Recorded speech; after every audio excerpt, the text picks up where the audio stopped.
오늘도 하나님의 은혜로 예배 자리에 나오신 모든 성도님들을 주님의 이름으로 환영합니다. 함께 인사하며 축복하겠습니다. 당신이 그리스도인이어서 참 좋습니다. 한 번 더 인사할까요? 당신이 그리스도인이어서 참 좋습니다. 오늘도 그리스도인으로 부르셔서 말씀 안에 서게 하신 하나님께 감사하며 하나님이 주실 말씀의 은혜를 기대하는 저와 여러분 되길 소망합니다.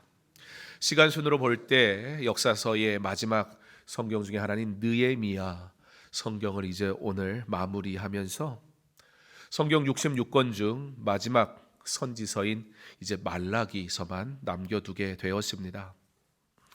지난 3년의 시간 신약 성경을 시작으로 해서 이 주일 오전 예배를 통해 나눈 한 권 한 권의 성경의 말씀이 우리의 마음에 새겨졌기를 기도합니다. 지난 3년간 선포되어진 말씀이 한 분 한 분에게 위로의 말씀으로, 그러나 때로는 질책의 말씀으로 우리에게 주어졌는데요. 우리를 사랑하셔서 우리로 거룩한 하나님의 자녀로 살게 하시기를 원하시는 하나님의 마음으로 주신 말씀인 것으로 받아 우리가 그 하나님이 원하시는 것이 무엇인지 깨닫는 시간이 되게 하신 줄 믿습니다.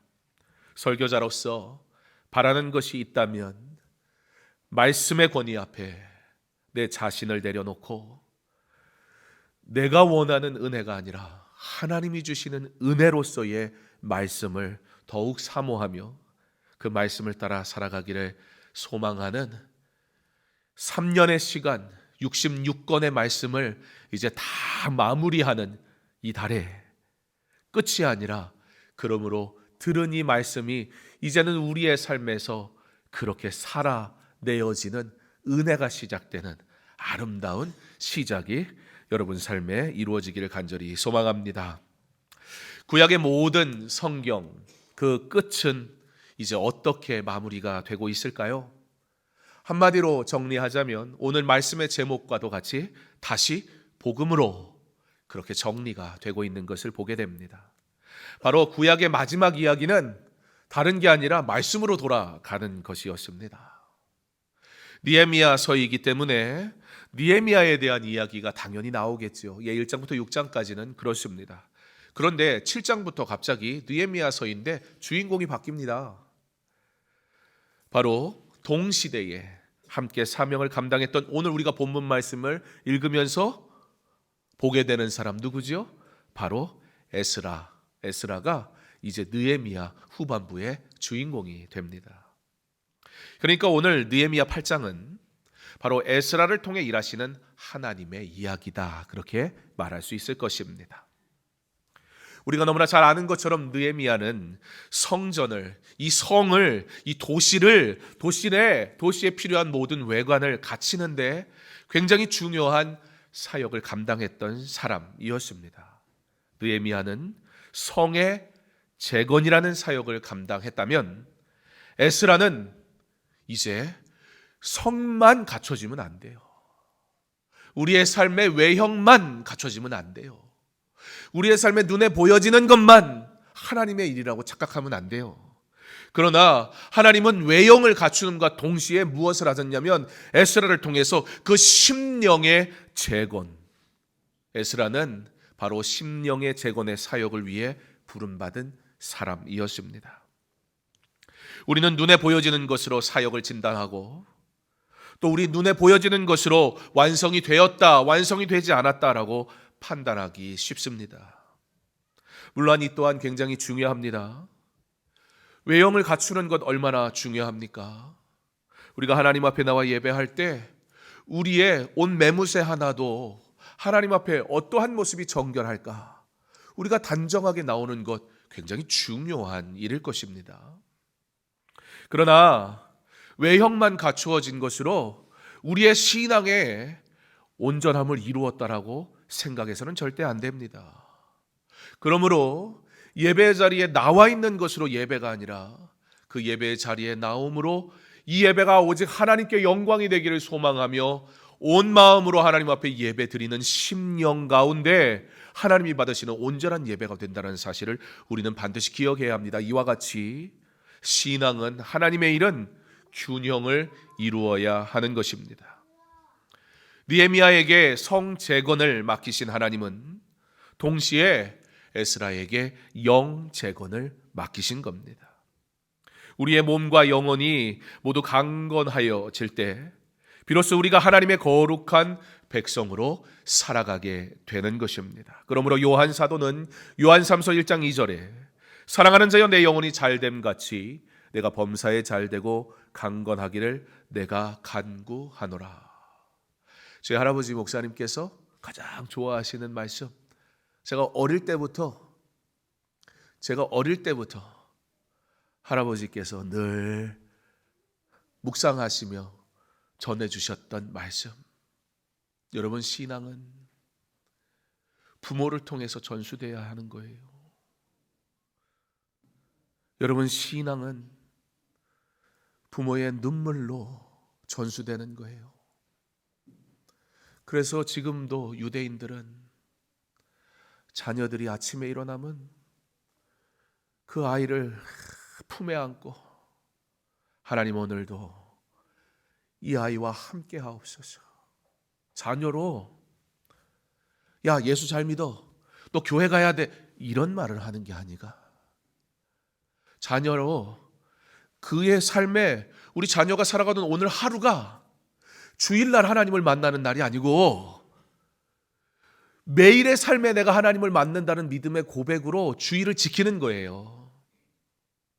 11조를 드림으로 모든 것이 하나님의 것이라는 것을 고백하는 것처럼 매일의 삶이 하나님의 것입니다라는 고백으로 우리가 구별해서 주일 하루를 하나님 앞에 예배하는 날이라고요. 그러니까 주일날만 예배드리는 날이 아니고 우리는 삶으로 하나님 앞에 예배드리는 날이에요. 그래서 유대인 부모들은 그 자녀를 다 품고 하나님, 이 아이가 오늘 하나님의 은혜로 살아가게 하옵소서 이렇게 기도해 줌을 통해서 아이로 하여금 내가 오늘 하루를 하나님과 사는 거구나, 오늘 하루를 하나님이 나와 함께 하시는 거구나 라는 이 신앙을 삶에서 체험하게 신앙으로 가르쳐 줍니다.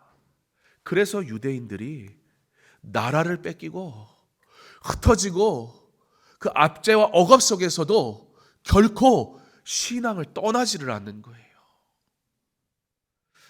바라기는 우리의 삶이 잘 되기를 기도하되 범사가 잘 되기를 하나님께 구하되 무엇보다 하나님 나의 영혼이 잘 되게 하옵소서 기도하는 저와 여러분의 삶이 되기를 간절히 소망합니다.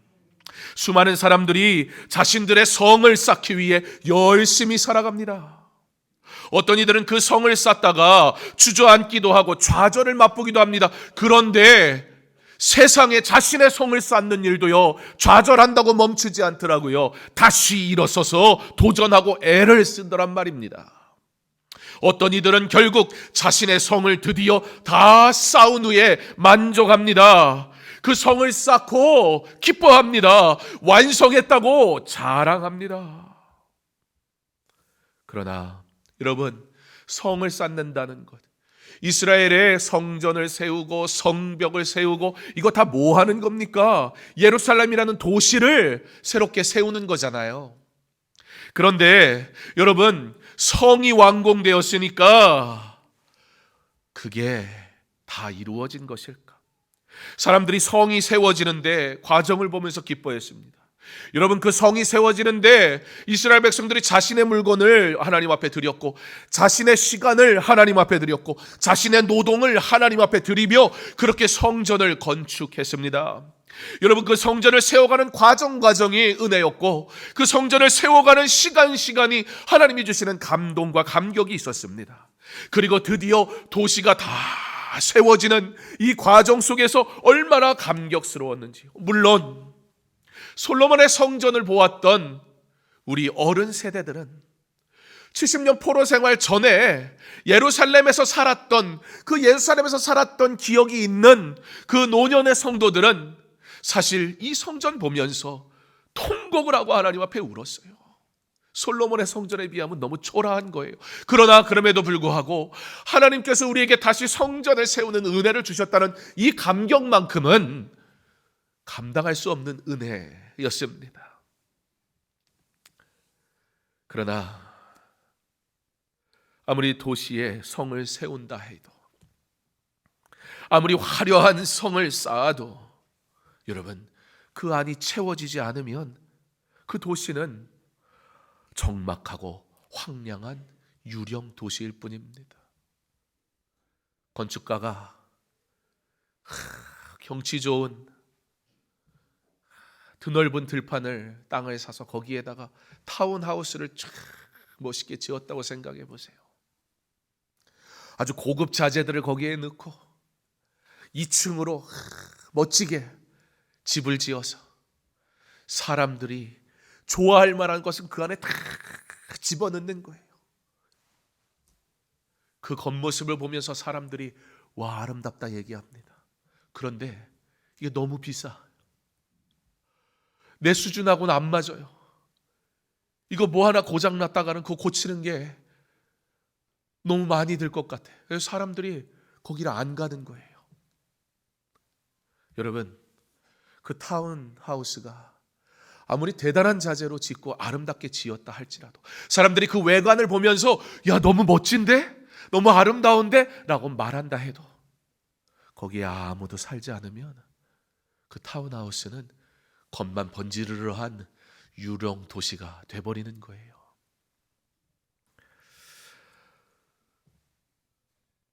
예루살렘의 성이 완공되었을 때 확실히 이 유다 백성들이 달라졌어요. 70년의 포로 생활 이후에.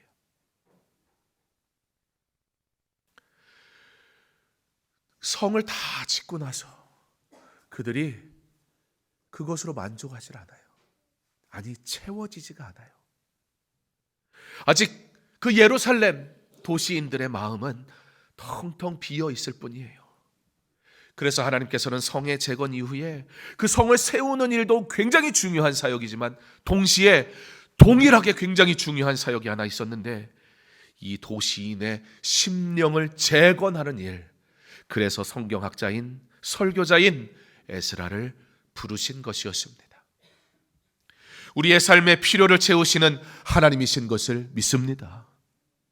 하나님께서도 성전을 세우라 명령하셨으니 성전을 세우는 것 중요합니다. 그러나 여러분, 우리의 삶의 필요를 채우시는 하나님인 것을 믿는 우리, 그러나 그 필요가 외적인 것에서 절대 멈추면 안 됩니다. 심령에 하나님의 은혜의 말씀으로 채워질 때 비로소 내게 주신 은혜가 참된 은혜 되기 시작하기 때문입니다. 이스라엘 백성도 성전이 중요하다고 여겼습니다. 하나님께서 성전을 세우라고 명령하셨으니 그 사역은 중요한 일이었습니다. 그리고 성전을 다 세우고 나니 이스라엘 백성들이 성전을 세우는 것만으로는 기뻐할 수 없다는 걸 알았습니다. 예배가 다시 회복되고 성전에 나와 예배하는 사람들이 회복되지만, 그러나 진정한 예배의 회복은 이 성전에 나와 하나님 앞에 참된 예배로, 영과 진리로, 하나님을 사모함으로 오직 하나님께 영광 돌리는 거룩한 예배로 예배할 때 나의 심령이, 주의 은혜가, 모든 것이 하나님으로부터 왔고 하나님으로부터 채워진다는 사실을 고백하는 신앙의 고백이 있을 때 비로소 이 예배는 경건한 하나님의 예배가 되는 것입니다.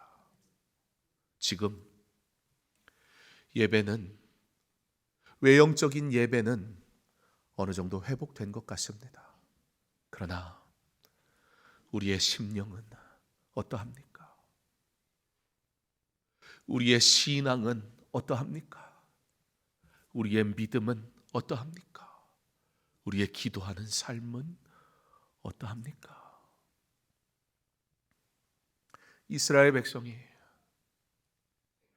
성전 바라보며 망하긴 뭐가 망해? 왜 멸망한다는 거야? 성전이 이렇게 번듯하게 있는데 도대체 뭐가 문제야? 라고 말하다가 그들이 성전의 외형을 사모하니 하나님이 그걸 싹 다 헐어버리세요. 70년 포로 생활을 통해 하나님을 내 마음에 모실 때 진정한 예배가 시작된다는 사실을 뼈저리게 경험하게 하세요. 확실히 효과가 있어요. 그래서 혼나기는 해야 되나 봐요. 혼나고 나니 이제 하나님이 성전을 세우라. 그런데 예전에 성전을 세워놓고 북이스라엘이 어떻게 했어요? 그 성전에다가 송아지 갖다 놓고 이게 하나님이야 그러면서 이방의 신전에서 하는 행위 그대로 내가 원하는 방식이 예배가 돼버리는 그러한 예배 드리다가 쫄딱 망했어요. 내가 우긴다고 예배가 되는 게 아니에요. 그러나 하나님이 받으시는 예배가 드려져야 하는 겁니다. 우리가 드리는 예배에 우상은 없습니까? 하나님 앞에 드리는 이 예배에 나를 만족해 하는 나만의 예배는 없습니까? 오직 하나님이 영광 받으시는 거룩한 예배 되기를 간절히 소망합니다. 성전을 다 세우고 나니 이스라엘 백성이 성전을 세우는 것만으로 기뻐할 수 없다는 사실을 알게 된 거예요. 여러분, 이것이 은혜입니다. 외적인 것을 구하던 성도가 비로소 내 안에 그리스도가 계시지 않으면 그리스도가 내 안에 사는 것, 이것이 내게 중요합니다. 고백하기 시작하는 것, 바로 이것이 은혜입니다. 많은 사람들이 외적인 것의 채움에서 멈춰버리고는 합니다. 우리의 간절한 기도는 사실 우리에게 필요한 외적인 것이 부족할 때 외적인 결핍에 의해 하나님을 간절히 찾을 때가 사실 많더란 말입니다. 그러나 복 있는 사람은 내 안의 말씀으로 채워져야 비로소 참된 행복을 누리게 된다는 것을 압니다. 하나님은 성도에게 이와 같은 놀라운 비밀을 알려주셨습니다. 70년의 포로 생활은 외적인 것만이 아니라 영적인 것이 얼마나 중요한 것인지 깨닫는 삶이었습니다. 오히려 성전이 무너지고 그들의 눈에 보이는 성전은 없었으나 하나님의 성전 공동체가 하나가 되어 포로의 삶이었지만 하나님을 간절히 찾을 때 하나님 내게 은혜 주옵소서라고 기도할 때 오히려 하나님은 그들에게 임재하셔서 그들이 하나님의 백성 되었음을 깨닫게 하셨습니다. 이 시대가 어떠한 시대입니까? 외형의 변화와 만족이 매우 크고 빠르게 변하는 시대입니다. 보여지는 것이 중요하고 보여지는 것으로 판단하고 보여지는 것에 집착하는 그런 시대입니다. 그러다 보니 현대사회 인구의 4분의 1이 크고 작은 정신과 상담을 받을 정도로 풍성한데 내적으로 결핍되어 있는 사람이 어느 시대보다 많은 사회입니다. 오래전에 어느 가정에 TV가 있으면 중요한 뉴스나 스포츠 경기가 있을 때 그 집으로 다 몰려가서 온 동네가 그 집에 가서 시청하던 시절이 있었답니다. 저도 모릅니다. 여기 아시는 분들 있죠? 가정에 전화기가 있는 것도 흔치 않던, 한 번만 전화 쓰면 안 되냐고 그런 시절이 있었답니다.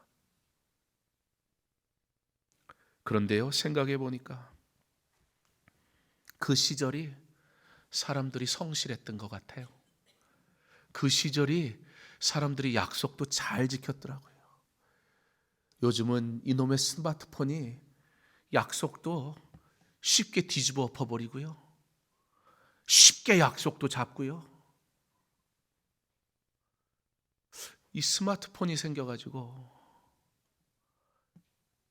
일도 더 많아졌어요. 예전에는 찾아오지 않으면 만날 수가 없었어요. 찾아오려면 약속하지 않으면 안 됐어요. 이제는요, 스마트폰 들고 있으니까 여러분들도 힘드시잖아요. 회사의 팀장님은 또 당장 급하니까 연락하고 싶잖아요. 그렇죠, 집사님? 하고 싶은데 하면 안 되죠. 큰일 나죠. 저도 그래서 저희 교역자 단톡방에 글을 올리긴 올리는데 제가 꼭 얘기하는 게 있습니다. 근무 시간 이후에 무엇을 올리거든 대답하지 말아라. 단 성도들의 일들에 대한 것들을 놓치면 안 되니까, 잊어버릴까 봐 올리는 거니까 다음 날 대답을 하면 된다. 그리고 올리곤 이걸 안 올려야 되는데 근데 까먹을까 봐. 여러분, 이 시대가 참 편리해졌는데요, 참 스트레스 받는 시대예요. 이 시대가 참 좋아졌는데요, 예배드리기도 좋아졌고 믿음 생활하기도 좋아졌고 얼마나 편합니까? 그런데 누구보다 예배가 소홀하게 여겨지기 쉬운 그런 시대가 되었습니다. 학교를 가려면 수십 리를 걸어가야 했던 그런 시절이 제가 아는 게 아니고 있었대요.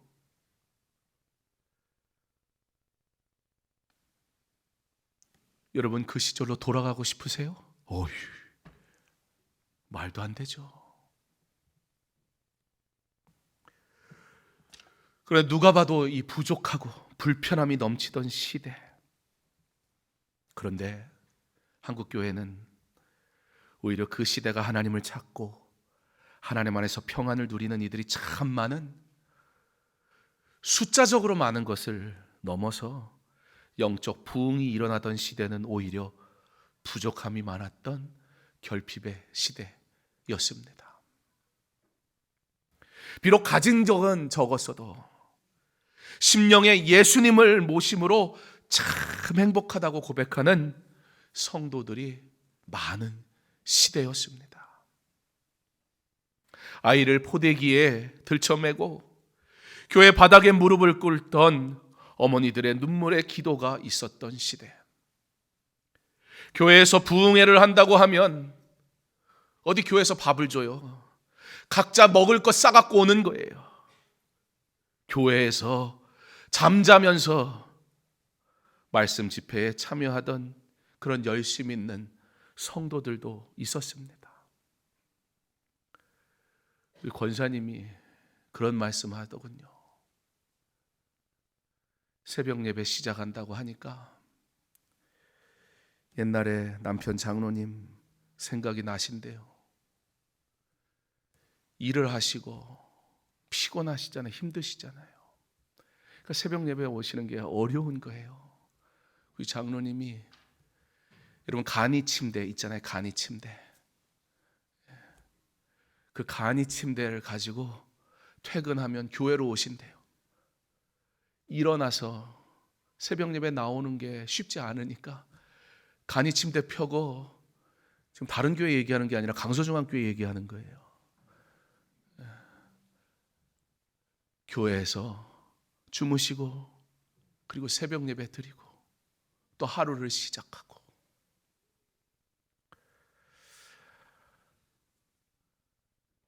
교회가 내게 무엇을 제공하는가 보다 내가 교회를 위해 무엇을 드릴까 고민하며 교회를 너무 사랑하는 그런 성도들이 참 많았던 시대. 어찌 보면 부흥하는 게 당연하지 않습니까? 그런데 이 시대는 교회도 얼마나 많은 편의를 제공하는가, 이게 더 중요한 시대인 것 같습니다. 저도 저 주차장 나가서 맨날 건물 지었다 허물었다 그러고 살아요. 주차장이 너무 협소하니까 그냥 저 주차장을 그냥 땅값이 얼마나 비싼데 서울에서 그냥 땅 놔두면 그게 얼마나 아까운 겁니까? 거기다가 주차장을 그냥 교회 앞에는 가려지더라도 그냥 주차장을 이렇게 세워버리면, 그래서 제가 그런 생각도 했어요.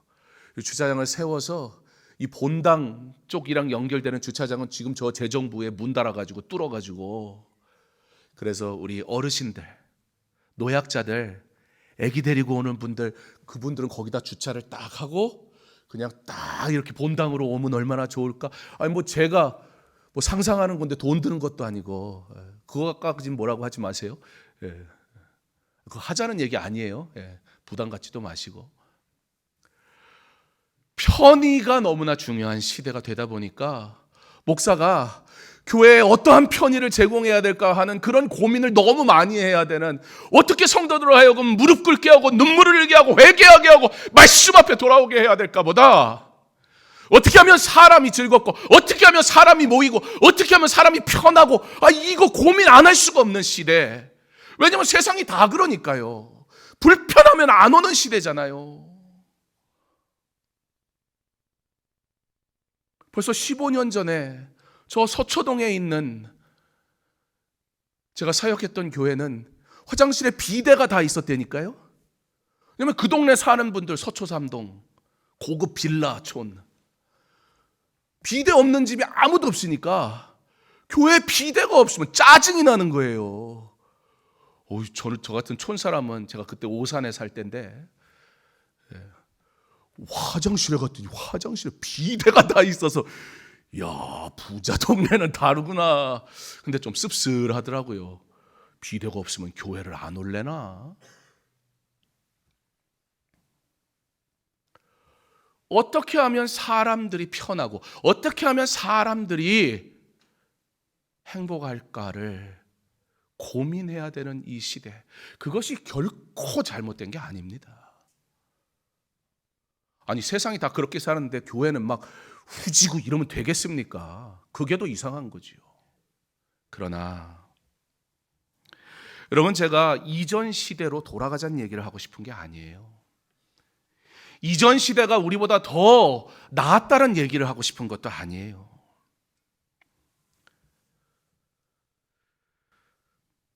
교회는 화려해졌는데, 편의시설은 참 좋아졌는데, 그런데 오히려 눈물로 기도하고 성령 충만하기를 사모하는 영적 운동은 사라져버리는 시대. 그러니까 지금 우리 완전히 잘못하고 있다는 얘기일까요? 아니요. 그보다는 정말 귀한 것을 온전히 사모하는 이 일이 조금은 부족하지 않는가 고민된다는 얘기입니다. 예전의 시대 문제 많았지요. 그러나 중요한 것은 문제 많았지만 잘못된 모습도 분명히 있었지만, 그러나 그 시절의 교회는 최소한 본질은 놓치지 않았다는 말입니다. 지금 시대도 본질보다 더 중요한 예배는 없습니다. 그러므로 다시 복음으로 돌아오면 됩니다. 내 안에 성령께서 함께 하셔야 행복하지. 강서중앙교회가 그러므로 성령 공동체 되기를 소망합니다. 성령이 충만하면 달라집니다. 말씀이 충만하면 회복됩니다. 은혜가 충만하면 행복합니다. 이와 같이 성도는 복음으로 돌아올 때 비로소 만족합니다. 11월 26일 주일 오전에 예배의 회복을 강조하는 구약 성경의 마지막 책인 말라기서를 끝으로 이제 정말 66권의 성경 여행, 그 여정을 다 마무리하게 될 건데요. 그러니까 여러분, 그냥 주일만 한 번도 안 빠지고 열심히 나오셨으면 3년 동안 여러분들 성경 66권의 말씀을 다 들었다, 그 얘기입니다. 이제 우리가 마무리하게 될 텐데, 그 전에 먼저 다음 주 19일 추수감사주일로 하나님이 내게 주신 감사의 일들을 생각해 보며 감사로 예물을 드리며 예배를 준비하고 한 해를 정비함으로 강서중앙교회가 오늘 본문의 1절 말씀처럼 모든 백성이 에스라에게 하나님의 말씀을 강론하기를 청한 것처럼, 여러분, 성령 공동체가 되니까, 말씀 공동체가 되니까 외형적인 것의 완성이 아니라 내적인 것의 완성이 필요하다는 사실을 깨닫게 되니까 이스라엘 백성이요, 이제 완전히 달라졌어요. 에스라에게 찾아와서 제발 우리에게 말씀을 가르쳐 주세요. 말씀을 사모하는 열망이 강서중앙교회에 다시 일어나기를 간절히 소망합니다. 3절의 말씀처럼 새벽부터 정오까지 6시부터 12시까지란 얘기예요. 무려 6시간 동안 1시간의 예배 정도가 아니라 오늘이 언제였다? 성회, 안식일이었다, 그 얘기예요. 새벽에 온 이스라엘 백성이 성전으로 모여 나와 에스라의 강론을 듣는데 어떻게 일어서서 그 하나님의 말씀을 듣기를 사모하는 열망이 일어나니까요, 무려 6시간 동안 그 말씀에 집중하는데 흔들림 없이 말씀을 사모하니까 다른 환경이나 조건이 중요하지가 않아요. 그런 것들이 있으면 좋지요. 그러나 그것 없어도 그들이 경험했거든요. 70년 포로 생활을 통해 비록 우리에게 눈에 보여지는 성전은 없으나 믿음의 공동체가 하나님의 성전 되게 하셔서 그들이 있는 그곳에서, 설령 그것이 바벨론 땅이라 할지라도 하나님이 그들과 함께 하시고 그들에게 임재하실 때 그들이 회복된 은혜를 경험했기 때문에 이제는 성전이 있다는 그 자체만으로도 감격이고, 그러므로 우리에게 말씀을 들려주옵소서. 오히려 말씀을 제발 전해달라고, 예배의 자리를 만들어달라고 오히려 그들이 애타게 간곡하는 자가 됩니다. 얼마 동안? 새벽 6시부터 12시까지 그 하나님의 말씀을 듣는데 흐트러짐 없이 하나님의 말씀을 듣는 거예요. 왜요? 말씀의 은혜에 사로잡혀지니까요. 모든 백성이 일어서니라. 5절의 말씀처럼. 왜요? 내가 그 말씀을 한마디라도 더 들으려고, 내가 그 말씀을 한 단어라도 내 마음에 더 담으려고 그 말씀을 풀어 해석을 해주는데 이스라엘 백성이 눈물을 왈칵 쏟는 거예요. 하나님의 말씀을 들으니 성전이라는 외형으로 감격했던 그들이 이 내면에 상처받은 심령이 하나님의 말씀이 들려지고 하나님의 말씀을 깨닫게 되니까 눈물이 왈칵 쏟아지는 거예요. 눈물을 흘리지 않고는 견딜 수가 없는 거예요. 하나님의 말씀을 들을 때, 나의 죄인됨을 깨달을 때, 나의 연약함을 깨달을 때, 하나님의 음성을 들을 때 견딜 수가 없는 거예요. 눈물을 흘리며. 그때 느헤미야와 에스라가 슬퍼하지 말아라. 오히려 이 성회에 하나님이 주신 거룩한 날에 즐거워하고 기뻐해라. 슬픔은 끝났다는 거예요. 포로생활 끝났다는 거예요. 이제는 하나님의 성전에서 즐거이 하나님 앞에 예배하는 삶을 살게 하셨으니 여러분, 우리의 심령이 변화되어야 합니다. 얼마나 예배 자리에 사람들이 나왔느냐로 회복을 얘기하면 안 됩니다. 이곳에 나온 자가 하나님의 말씀을 사모해서 그 말씀을 들을 때 눈물이 왈칵 쏟아지는 심령의 변화가 일어날 때 드디어 교회는 회복되는 것입니다.